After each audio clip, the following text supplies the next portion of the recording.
Indonesian president जो हैं कि वो $450 मिलियन की डील करने जा रहे हैं।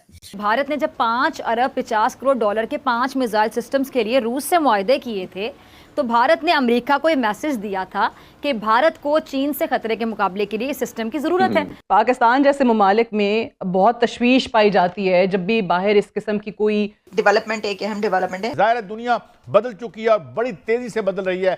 आपको हैरानगी होगी, इंडिया ने 320 अरब डॉलर का सॉफ्टवेयर एक्सपोर्ट किया है, 320 बिलियन डॉलर्स, और जो हार्डवेयर एक्सपोर्ट्स हैं हिंदुस्तान की वो हैं 194 बिलियन डॉलर्स। कि ये जो रशिया और इंडिया की जो जॉइंट प्रोडक्ट है ब्रह्मोस मिसाइल की, और इसमें जारी बात है ये इसकी अनाउंसमेंट जो है वो एक्सपेक्टेड है इसी हफ्ते किसी वक्त ये अनाउंसमेंट जारी बात है हो जानी है। आप या इन 2 दिनों में हो सकती है या इसके बाद में हो सकती है। पुतिन ने क्या कहा जी कि मेरे पर्सनल फार्म हाउस में आपकी मेरी मीटिंग होगी और उस मीटिंग का टाइम लिमिट कोई नहीं है। अच्छा। चाहे वो 5 घंटे की मीटिंग हो, चाहे वो 10 घंटे की मीटिंग हो। ये विजिट इस टाइम चाइना में वायरल है, चाइना की सोशल मीडिया पे, चाइना के ये सारी की सारी जैसे कहते हैं ना, फाइनेंसिंग तो चाहिए और इस फाइनेंसिंग को पूरा करने के लिए भी इंडिया रोल प्ले कर रहा है। उन्होंने कहा जी असला भी लें, कर्जा भी हम देते हैं, इन रिटर्न इंडिया को क्या मिलेगा? इन्फ्लुएंस। इंडिया को क्या मिलेगा? मजीद ग्राहक मिलेंगे। आपने एक चीज नोट की होगी कि इंडिया जो है वो अपनी जो मिलिट्री सेल्स है उसको बहुत ज्यादा प्रोजेक्ट करते हैं। वो उसकी क्या वजह है? Because they want to give an impression कि हम तो वेपन्स एक्सपोर्टिंग कंट्री हैं, हम तो अब इंडिजिनसली कैपेबल है इस चीज के। और दूसरा इंडिया को यह है कि फिलिपाइन ने लिया है, फिर इंडोनेशिया लेगा, और दोनों इंपॉर्टेंट मुल्क हैं इंडो पैसिफिक के, एशिया पैसिफिक। रूस ने एक ऐसा वीडियो जारी किया है जिसने पूरी दुनिया को हैरान कर दिया है। 15 सेकंड के इस वीडियो को देख भारत का सीना गर्व से चौड़ा हो जाएगा, लेकिन भारत के दुश्मन खून के आंसू रोएंगे। 3 सालों से जंग लड़ रहे रूस और यूक्रेन अचानक भारत के लिए एक साथ आ गए हैं। यकीन करना मुश्किल है लेकिन खबर बिल्कुल सच है। कई देश तो अभी भी ये समझ नहीं पा रहे कि रूस में हुआ क्या है। दरअसल रूस ने भारत के राष्ट्रगान जनगण मन की धुन बजाते हुए भारत को एक खतरनाक युद्धपोत INS तुशिल सौंप दिया। प्राइम मिनिस्टर नरेंद्र मोदी जो हैं, भारत के प्राइम मिनिस्टर, वो आजकल क्या काफी टाइम से, जब से वो प्राइम मिनिस्टर बने, से पहले के भी जब 2 बार वो प्राइम मिनिस्टर बने थे तो उन्होंने यही कोशिश की थी कि उनके यहाँ किसी न किसी तरीके से डिफरेंट कंट्रीज आए, ट्रेड हो, चाहे वो गल्फ कंट्रीज हो जिसमें सऊदी अरेबिया भी शामिल है, और साथ साथ यूरोपियन कंट्रीज और कई दूसरी कंट्रीज के साथ उनके टर्म्स हमने अच्छे होते हुए ही देखे। बल्कि हमारी हमेशा से यही ख्वाहिश रही कि काश पाकिस्तान के भी कई कंट्रीज के साथ टर्म्स अच्छे हों, ताकि हमारे यहाँ भी लोग जो है वो इन्वेस्टमेंट करने में अपना कुछ इंटरेस्ट शो करें और कहीं ना कहीं पाकिस्तान भी जो है वो अपनी इकोनॉमी को बेहतर बना सके। जी, और आज हम बात करेंगे रशिया की। रशिया के साथ बात करेंगे भारत की, और दोनों कंट्रीज के आपस में टर्म्स जो हैं बहुत अच्छे चल रहे हैं। और अब रशिया की तरफ से ये भी कहा गया है, या रशियन प्रेसिडेंट जो है उनकी तरफ से ये भी कहा गया है कि वो भारत में इन्वेस्टमेंट करना चाहते हैं। डेफिनेटली एक बहुत इंपॉर्टेंट और बहुत बड़ी डेवलपमेंट है जो हम देख रहे हैं। और रशिया और भारत के टर्म्स तो हमेशा से वैसे हमने देखा है कि अच्छे ही रहे। हालांकि अमेरिका की तरफ से कई तरह की बातें की गई और कई बार भारत को रोकने की कोशिश भी की गई, लेकिन बहरहाल भारत की तरफ से एक बार फिर हमने देखा कि एक काफी पॉजिटिव किस्म का रिस्पांस जो है वो गया है। और अब रशियन प्रेसिडेंट जो है उनका कहना ये है कि जी वो भारत के साथ अपने टर्म्स को और आगे की तरफ लेके जाना चाहते हैं। और ना सिर्फ ये, बल्कि उन्होंने ये भी कहा है कि मोदी जी की कई पॉलिसीज ऐसी हैं जो उनकी गवर्नमेंट में, यानी इस वक्त जो प्राइम मिनिस्टर नरेंद्र मोदी की गवर्नमेंट इस वक्त भारत में है, उनकी कई ऐसी पॉलिसीज हैं जिससे कि रशियन प्रेसिडेंट ने बहुत तारीफ की है। और उन्होंने कहा है कि वो उनको बहुत कुछ चीजें जो है वो उनसे वो सीखने की कोशिश भी कर रहे हैं। और साथ साथ उन्होंने ये भी कहा है कि जी भारत में वो इन्वेस्टमेंट करना चाहेंगे। डेफिनेटली अगर कोई आपको कैश में पेमेंट करता हो तो आप उसके साथ भला क्यों काम नहीं करना चाहेंगे। ग्लोबल पावर को रिप्रेजेंट करने जा रहे थे, दुनिया के लीडर बनने जा रहे थे प्राइम मिनिस्टर नरेंद्र मोदी, लेकिन वो फिर भी बन के दिखाएंगे। देखें सर, जो शख्स अपने, जो भाई ने भी बातें की है ना, सारी 100% सच बातें हैं कि जो शख्स अपने लोगों को गंदम के लिए रिलीफ दे रहा है, जो घी के लिए रिलीफ दे रहा है, बिजली के 200 यूनिट फ्री दे रहा है, तो ऐसा शख्स किसी को भी पसंद होगा, चाहे वो पाकिस्तानी हो, चाहे हिंदुस्तानी हो, चाहे अरब अमारात में हो, चाहे वो रशियन हो, दुनिया का कोई भी शख्स होगा, इंसानियत को पसंद किया जाता है भाईजान। तो मोदी ने अभी तक 10-15 सालों में जो भी काम किया है वो इंसानियत को लेके काम कर रहा है।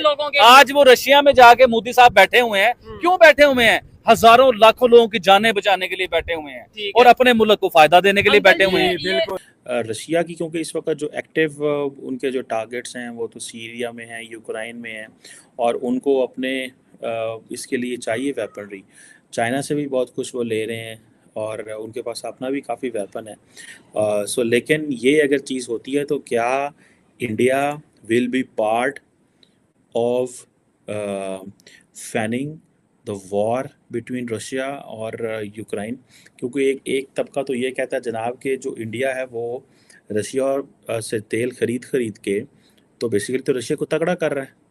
अगर इंडिया तेल उस तरह ना खरीदे तो रशिया तगड़ा नहीं होगा।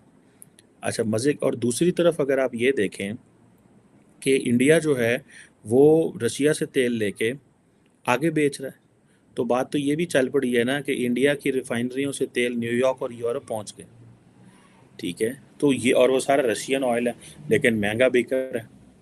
सो अब यहाँ पे आके ये समझना है कि रशिया इंडियंस जो हैं वो अगर रशिया को ब्रह्मोस जो मिसाइल हैं वो बेच देते हैं तो ये समझें उनके ऊपर एक बहुत बड़ा ठप्पा लग जाएगा कि जनाब वो उनकी जो वेपन्स एक्सपोर्ट है वो उसकी एक लेवल है, वो उसका एक मेयार है, वो एक ऐसे मुकाम पे पहुंच गई है कि जिससे बाकी जो दुनिया वो उससे वो भी ख़रीदेगी।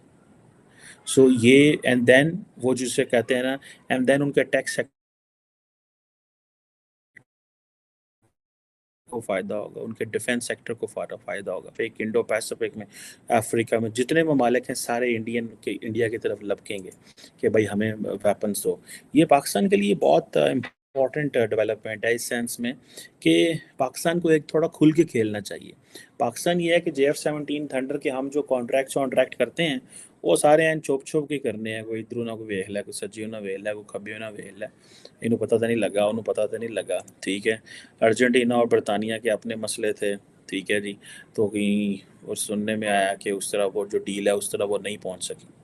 सो ये चीज़ें हमें देखना है कि हमने क्या करना है, हमारे लिए क्या है, हम क्यों उस तरह खुल के नहीं खेल सकते जिस तरह इंडिया खुल के खेल रहा है। इंडिया रशिया के साथ भी जपियाँ डाल के बैठा हुआ है, अमेरिका के साथ भी, चाइना के साथ भी काम कर रहा है। ये चीज़ें हमें देखनी है कि अब हम यहाँ पे कैसे चीज़ें कर सकते हैं। लेकिन मुझे इस चीज़ का तो समझ आ रही है कि अगर ये चीज़ मटीरियलाइज़ होते हुए टाइम लगेगा, इतना कोई आसान काम नहीं होता कि आप एक दिन सोचें और दूसरे दिन कर लें। लेकिन अगर ये चीज़ मटीरियलाइज़ हो जाती है तो सारी डेवलपिंग वर्ल्ड में, मैंने जैसे आपको बताया, इंडिया का छक्का लगेगा, ठीक है जी। और ये जो छक्का लगता है तो इसका फिर ज़ाहिर बात है वो डिफेंस सेक्टर में इम्पोर्टेंट फैक्टर।